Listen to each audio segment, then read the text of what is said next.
Appa would often casually say, we're from the same dynasty as Prithviraj Chauhan. And so one day I asked him, how do you know that? What's the proof of that? And then he told me about this community called the Bhats. And so in our family, for generations, every time a son was born, someone from that Bhat community would come and write the name of that son down on a long scroll. And that's been continuing for generations. It was so wild for me to think of this whole community who's just dedicated to recording the lineage of our family. And I'm sure there are other families as well they do that for. Yes. They are storytellers, oral storytellers who recite the names of all the people in a certain lineage. And to do that, they would go to these houses and record the male births and they would put it in that scroll that they had. And in this way, the records would be maintained, but they would also remember them. They would also be able to chant them or sing them. They are genealogists. Basically, we should call them genealogists. And they would, in a very creative way, actually make songs out of these. We're talking about the exploits of those rulers, what all did they do, what did they achieve, who are the enemies they conquered. It would all be a part of that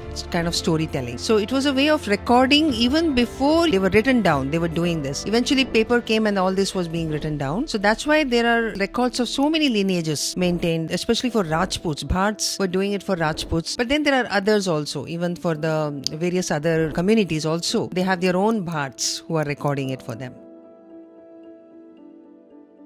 If you want to see more of such videos, don't forget to follow Samyu Speaks.